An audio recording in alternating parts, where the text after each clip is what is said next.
you ever make it big time, make sure you help those in need. When I do business, it's never about the monetary aspect. It's about changing people's lives, letting people, understand that, you can still have fun.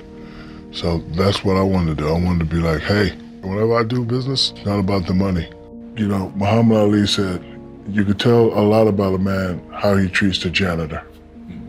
If a man treats a janitor like shit, he's gonna treat everybody like shit.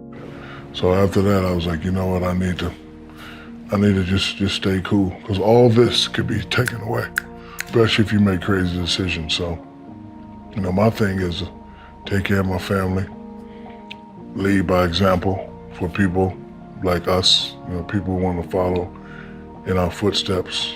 Criticism to me is a double-edged sword. You can take it and listen to it and fade away, or you can listen to it, find some truth in it, and better yourself. I don't let people tell me what I can and can't do. It won't happen. It don't matter what they say. You gotta, whatever you believe, you go for it. And you gotta understand, before you succeed, you must first learn to fail. Like if you fail 1 or 2 times and you stop pursuing your dream, you ain't ready anyway. He told me, he said, you're rich, but I'm wealthy. Because I didn't know the difference. And I said, what's the difference? He said, well, wealthy is when I die, when my kids die, when their kids die, when their kids die, we're still gonna have the same amount. And I thought about that. Then I said, okay, how you do it? And he pulled out a piece of paper. After he said, it ain't about how much you make, it's about how much you keep. How many times we seen cats would get the bag with 100 and then they go blow it the same day, now they gotta get another 100.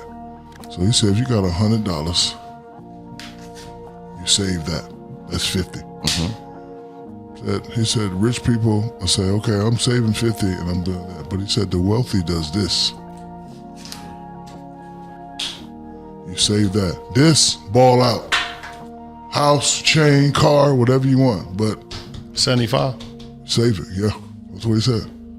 It took a lot of strong discipline, and I got touched up a few times, but only thing I could do is thank you. Like, I've been able to live how I want to live and do what I want to do because I listen. Like, his main thing, listen.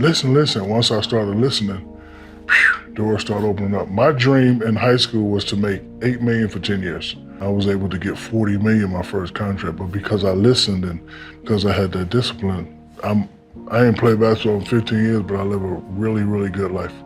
It's a shame that, 60% of professional athletes, after they're done, they have nothing.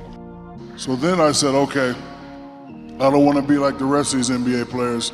I got to teach myself, because this is something that we don't know. Like, my family work paycheck to paycheck.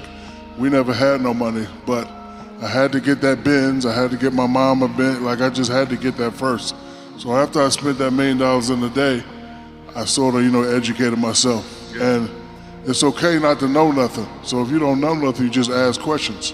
Yeah. So everybody I saw that was successful, how you do that? How you do that? How you do that? And the first book I bought was The Dummy's Guide to Starting Your Own Business. Everybody should get that book, because they give you all the answers on how to start a business, how to be successful, what to look for. So after that, I became a little more literate, but I still didn't know a lot. All the stuff I'm doing now, that's the stuff I wanted to do. I wanted to invest, I wanted to buy companies, I wanted to be on boards, I wanted to do certain things, because, may not be a husband, but I'm always be a father. And the father's job is to protect, provide, and love. 2 wonderful women that have given me beautiful, gorgeous children. I have to protect, and I have to provide, and I have to love for them forever. That's why I work so hard. I don't work for me. I got it all. I got to work for them. I got to work for my 6 babies. Being a CEO starts up here. Everybody in this room is already a CEO. You don't have to own a business to be a CEO. Being a CEO is a mentality. If you have that mentality, if you have that belief, it will work. Of course, there's going to be some ups and downs. When I first started, sell 10,000 pair, 20,000 pair, 50,000 pair, and then it just kept going. So, I've been doing it since 95. So 95 to now, that's what, 30 something years, 400 million pair. And then I went to China and did the same thing. And Jerry West said, look, I know you like to rap and do movies and all that, but when it's all said and done, if it's done the right way, your name could be up there. So while some people look at it as pressure, I look at it as challenge. And not only do I look at it as challenge, from where I come from, I gotta get it done. And now I got kids and boys too, and for bragging rights, I gotta get it done. Listen to your mother and father. I wasn't the smartest guy in the room, wasn't the brightest guy in the room, but I listened to my mother and father. They believed in my dream, they made me believe in my dream, and I just wanted to fight. I'm a fighter. Like when you tell me I can't do nothing, I'm gonna just go and do it. Nobody could be as famous as Magic and Kareem, you'll never win and all that. And I'm saying, okay, you're a nobody, I'm a somebody, I ain't trying to hear all that. And you just keep fighting. So the first 4 years, me and Kobe, we got swept.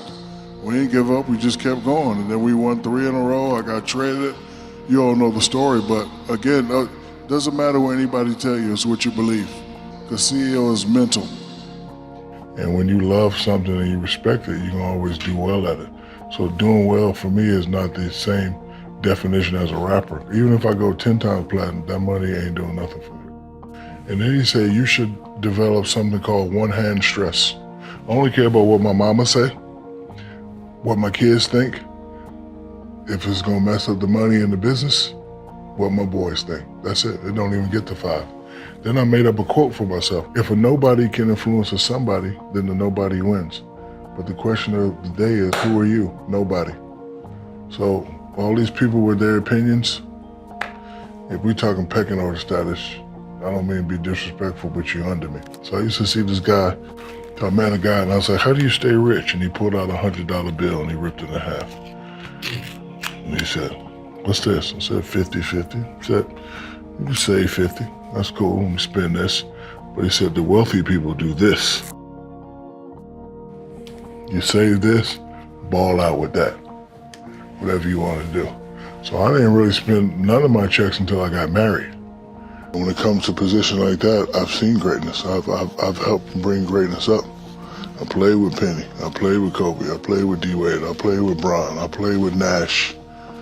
So I know what greatness is. So when I see somebody that has that, it's my job to push him. But again, when I said, oh, he's hating, nah, I don't have to hate, brother.